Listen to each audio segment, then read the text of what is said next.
আল্লাহর নবী বলেন, লা ইউমিনু আহাদুকুম হাত্তা আকুনা আহাব্বা ইলাইহি মিন ওয়ালিদিহি ওয়া ওয়ালাদিহি ওয়ান নাসি আজমাইন।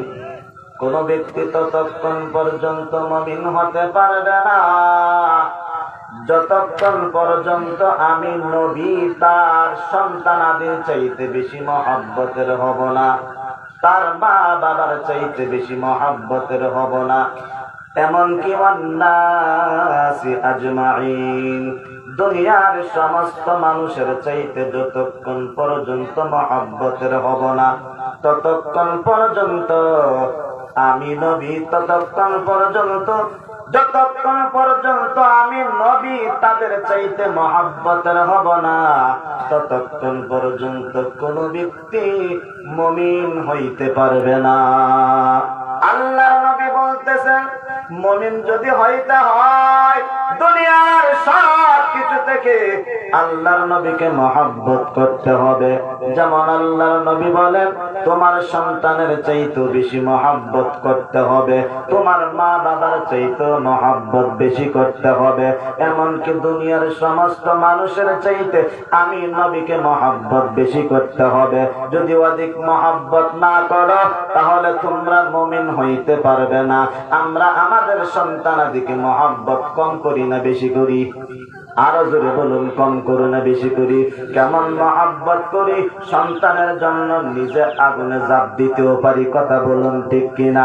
মা সন্তানকে আগুনে যাবে না, মা প্রয়োজনে সন্তানের বদলা অনেক সময় ডাক দিয়া বলে, ওগো আল্লাহ আমার হায়াত থেকে আমার সন্তানকে দিয়ে দাও, প্রয়োজনে আমাকে নিয়ে যাও, এরপর আমার সন্তানটাকে নিও না। কথা বলুন ঠিক কিনা? অনেক সময় যখন হসপিটালের মধ্যে মার সন্তান যখন জন্ম দিতে যায়, সিজারের কাজ লাগে, অনেক সময় ডাক্তার এসে জিজ্ঞাসা করে, ওই সন্তানটা জন্ম দিতে গেলে হয়তো বা মা টিকবে না, ওই সন্তানটা টিকবে, যে কোনো একজন মারা যেতে পারে। তখন মার কানের কাছে যাইয়া বলে, ও মা, যে কোনো একজনকে টিকানো যাবে, যে কোনো একজনকে টিকানো যাবে, হয়তোবা তুমি টিকবে, না হয় তোমার সন্তানটা টিকবে। তবে তুমি যদি বাইসা থাকো আর সন্তান জন্ম দিতে পারবে, তোমার সন্তান যদি চইলা যায় আর সন্তান জন্ম দিতে পারবে, আরো সন্তানের মা হতে পারবে। কিন্তু তুমি যদি চলে যাও আর সন্তানের মা তো হইতে পারবে না। এবার তুমি চিন্তা করে জবাব দাও, কাকে বাঁচাবো? তোমাকে বাঁচাবো নাকি তোমার সন্তানকে বাঁচাবো? আমরা শুনতে পাই ওই মা জবাব দেয়, আমার বাঁচার দরকার নাই, আমাকে চিরদিনের জন্য যদি বিদায় হয়ে যায় কোনো চিন্তা নাই, আমার সন্তানটাকে বাঁচায় দাও, আমার সন্তানটাকে বাঁচায় দাও। জোরে বলুন ঠিক কিনা? বলে ওই সন্তানের জন্য একজন মার যতটুকু মায়া, আল্লাহর নবী বলেন এর চাইতে বেশি মহব্বত করতে হবে আমি নবীকে। যদি আমি নবীকে এর চাইতে বেশি মায়া না করো, অধিক মহব্বত না করো, তাহলে তুমি মুমিন হইতে পারবে না। তুমি তোমার বাবা মাকে যতটুকু মহব্বত করো, এর চাইতে মহব্বত অধিক না হইলে তুমি মুমিন হতে পারবে না। তুমি দুনিয়ার জমিনে অন্য মানুষকে যত মহব্বত করো, তুমি দল করতে যাইয়া দলের নেতাকে মহব্বত করো, এক দলের নেতাকে মহব্বত করতে যাইয়া আরেক দলের নেতাকে দুনিয়া থেকে বিদায় করে দাও। একজনকে মহব্বত করতে যাইয়া আরেকজনকে দুনিয়া থেকে বিদায় করে দাও। এক দলকে মহব্বত করতে যাইয়া আরেক দলের উপর আঘাত করে দাও। বলে এই মহব্বত দুনিয়ার জন্য, বলে এর চাইতে অধিক মহব্বত হইতে হবে আমি নবীর প্রতি, আর না হয় তুমি মুমিন হইতে পারবে না। এবার আসুন, অধিক মহব্বত কেন করব? অধিক কেন করতে হবে? অধিক কেন করতে হবে? অধিক কেন করতে হবে তার কারণ আছে। আমরা তো শুনলাম নবীকে অধিক মহব্বত করতে হবে, বেশি মহব্বত করতে হবে, সন্তানের চাইতেও বেশি, মাতা পিতার চাইতেও বেশি, নেতার চাইতেও বেশি, দুনিয়ার সমস্ত মানুষের চাইতেও বেশি। তবে কেন বেশি? কি কারণে বেশি? কারণটা কি? বলে কারণ অনেকগুলো আছে, সবগুলো কারণ বলতে পারবো না, এর মধ্যে দুইটা কারণ বলবো। কেন অধিক ভালোবাসতে হবে? তার মধ্যে একটা কারণ হলো কঠিন কিয়ামতের ময়দানে জাহান জাহান্নাম থেকে বাঁচার জন্য ওই আল্লাহর নবীর মাধ্যমে আমরা 1 নম্বর কারণ হলো জাহান্নামের আগুন থেকে বাঁচার জন্য আল্লাহর পক্ষ থেকে নবীর মাধ্যমে আমরা কোরআন পাইছি। কি পাইছি? নবীর মাধ্যমে আমরা কোরআন পাইছি। এটা হলো 1 নম্বর কারণ। 2 নম্বর কারণ হলো জাহান্নাম থেকে বাঁচার জন্য কঠিন কিয়ামতের ময়দানে নবীর মাধ্যমে আমরা সুপারিশ পাইব। সুবহানাল্লাহ। তাহলে আমাদের জন্য দরকার আছে না নাই? অধিক কেন ভালোবাসবো? আল্লাহ রাসূল বলেছেন অধিক ভালোবাসতে হবে। তার কারণ 1 নম্বর জাহান্নাম থেকে আমরা বাঁচা দরকার আছে। জোরে বলুন, বাঁচা দরকার আছে। জাহান্নামের আগুন কি এত আরামদায়ক না কষ্টদায়ক? জাহান্নামের আগুন থেকে আমরা বাঁচতে চাইনি। যে কারা কারা জাহান্নামের আগুন থেকে বাঁচতে চান? সবাই চাই। আল্লাহ কবুল করে বলে আমিন। জাহান্নামের মধ্যে আমরা কেউ যাইতে চাই না। জাহান্নাম থেকে বাঁচতে গেলে অবশ্যই নবীর দরকার। আর কেমন দরকার? 2টা কারণ বললাম। নবীকে অধিক কেন ভালোবাসবো? তার 1 নম্বর কারণ যে জাহান্নাম থেকে বাঁচার জন্য আমরা কোরআন পাইছি নবীর মাধ্যমে।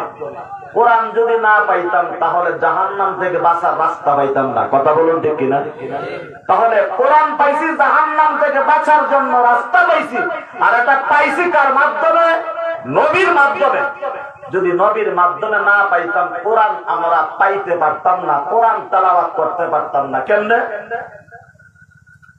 আল্লাহর নবীর মাধ্যম ছাড়া যদি ডাইরেক্ট আল্লাহর পক্ষ থেকে আমাদের কাছে কোরআন আসতো তাহলে এই কোরআন আমরা সহ্য করতে পারতাম না।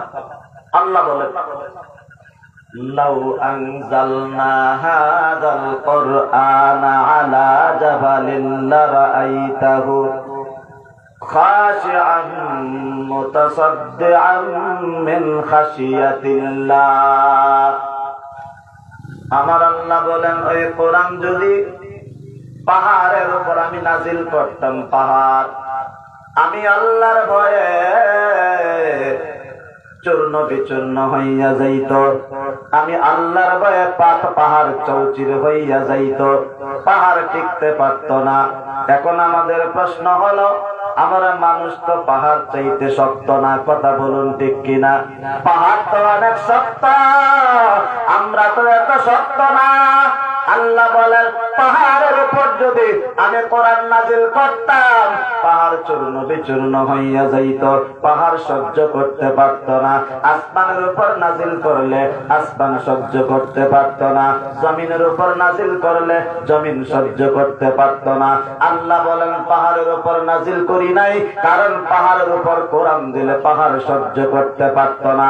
এখন আমাদের প্রশ্ন হলো, মানুষের চাইতে পাহাড় তো অনেক শক্তিশালী, পাহাড়ের চাইতে মানুষ অনেক দুর্বল।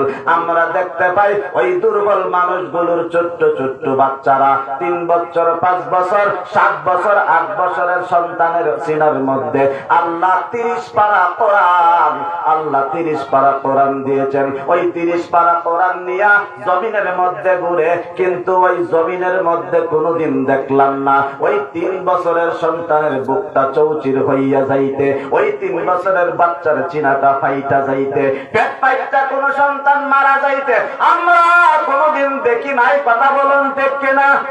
আমরা কি দেখছি এরকম?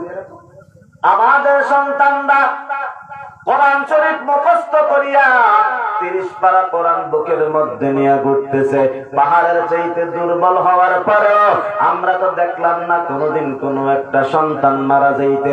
বরং ওই কোরআন শরীফ যখন তেলাওয়াত করে বড় আরাম লাগে, আরাম লাগে। যারা শুনতে পাই তাদের আরাম লাগে, যিনি তেলাওয়াত করে তারও আরাম লাগে। ছোট্ট একটা বাচ্চা সুন্দর করে তেলাওয়াত করতেছে, আউযু বিল্লাহি মিনাশ শাইতানির রাজিম, বিসমিল্লাহির রহমানির রহিম, আলহামদুলিল্লাহি রাব্বিল আলামিন, আর রহমানির রহিম, মালিকি ইয়াউমিদ্দিন, ইয়্যাকা না'বুদু ওয়া ইয়্যাকা নাস্তাঈন, ইহদিনাস ইহদিনাস সিরাতাল মুস্তাকিম সিরাতাল্লাযীনা আন'আমতা আলাইহিম গায়রিল মাগদুবি আলাইহিম ওয়ালাদ-দাল্লিন।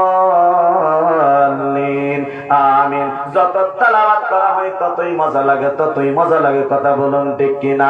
রমজান মাসে তারাবির মধ্যে দাঁড়ালে যত মধুর সুরে ছোট্ট ছোট্ট বাচ্চারা তেলাওয়াত করতে থাকে তখন শুধু মজাই লাগে, মজাই লাগে। হিফজখানার মধ্যে যখন যাই মাঝে মাঝে আর যখন তেলাওয়াত শুনতে পাই তখন শুধু মজাই লাগে, মজাই লাগে। শুধু শুনতেই মনে চাই, শুধু শুনতেই মনে চাই। কথা বলুন ঠিক কিনা? কিন্তু ওই যে এইরকম ভাবে ছোট্ট ছোট্ট বাচ্চাদের অন্তরের মধ্যে, কলিজার মধ্যে ওই রকম 30 পারা কোরআন একটা সন্তানকে দেখলাম না কলজা ভাইটা মারা যাইতে। বলে কেন মারা যায় না? তার কারণ হলো আল্লাহর নবী একমাত্র কারণ। কি বলে? বলে কোরআন হলো জালালি, আল্লাহ হলো জালালি, আল্লাহর ভাষাও জালালি, আল্লাহর কথাও জালালি, আল্লাহর কোরআনও জালালি। কিন্তু নবীকে আল্লাহ বানাইছেন জামালি। জোরে বলি সুবহানাল্লাহ। নবীকে আল্লাহ বানাইছেন জামালি।